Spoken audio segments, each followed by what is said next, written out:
Hello everyone, my name is Vikrant. I am from Central University of Haryana. I am from Journalism and Mass Communication Department. So today we are discussing about public relations. What is public relations? Public relations, publics. A public is any group whose members have a common interest or common values in a particular situation. Publics differ from one organization to another. The publics of one organization may not be the publics of another organization. RAC 1993.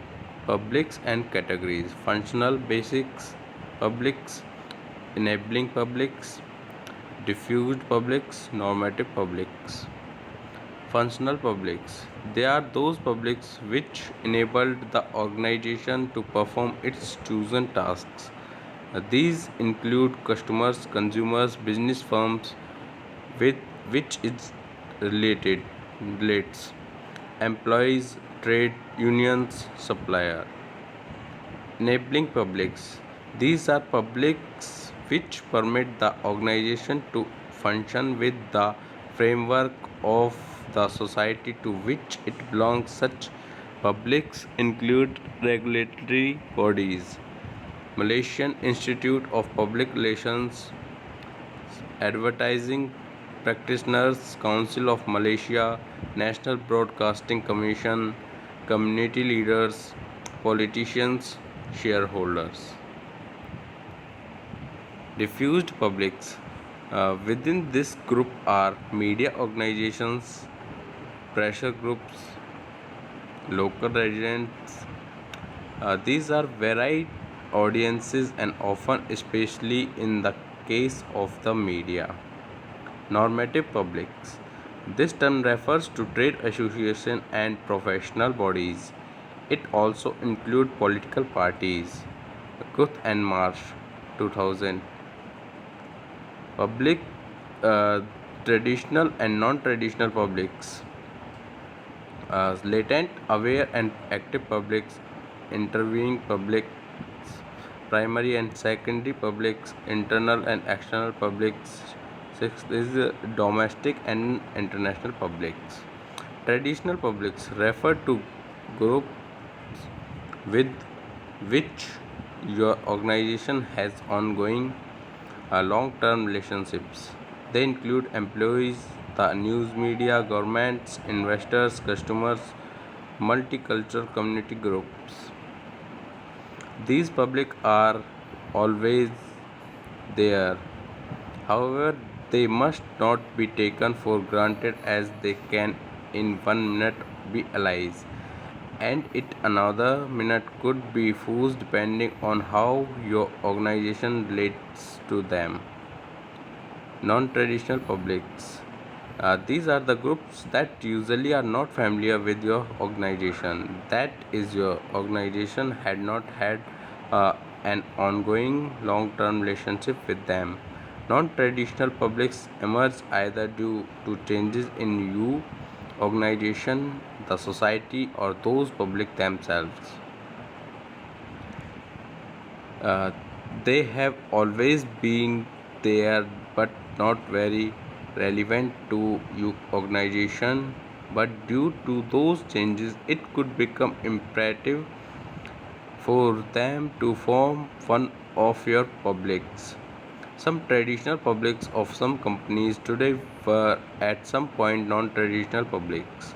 After several years of relevance and interaction between an organization and its non-traditional publics, such publics could become traditional publics. Latent, aware and active publics. A latent public is one which by evolving developments common groups of relationship is opening up between it and your organization. There is no active relationship between both parties presently. The members of that public are not aware of the existence of the relationship. An aware public is that whose members are aware to the existence of a community of values or interest with your organization but have not made any organized effort to respond to such relationship. Active public has realized that relationship between itself and your organization and is working to manage that relationship on its own terms. Interviewing publics, any publics uh, that help you to send message to another public, naturally the mass media fall into this group. Without the media there is very little any organization can achieve in its relationship with other publics.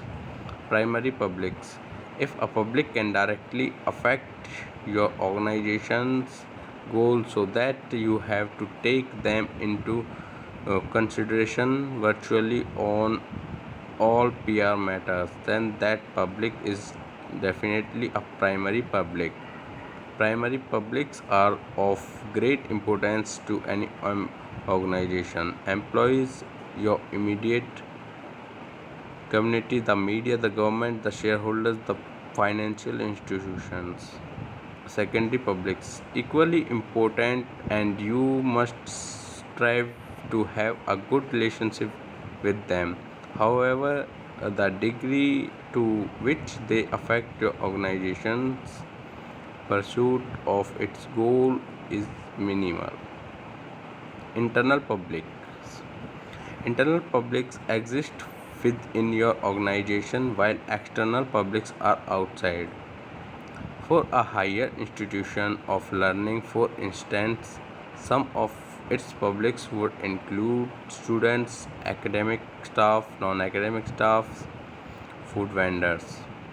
External publics include its immediate community, providers of social amenities like water and electricity, other institutions in its state or country of location, education ministry.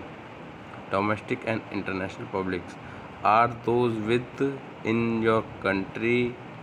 International public exists beyond your country's borders. More and more organizations are realizing that the place of international publics in their overall corporate success. International public relations is not just about the specific group or persons that your organization relates to in another country. It entails knowledge of such a country in such areas of as culture, belief, and value systems, taste and preference, religion, business ethics, important holidays, weather. Thank you. My name is Vikrant, and uh, I'm from Journalism and Mass Communication Department. My roll number is 190824. My teacher is Dr. Bharti Batra ma'am. Thank you.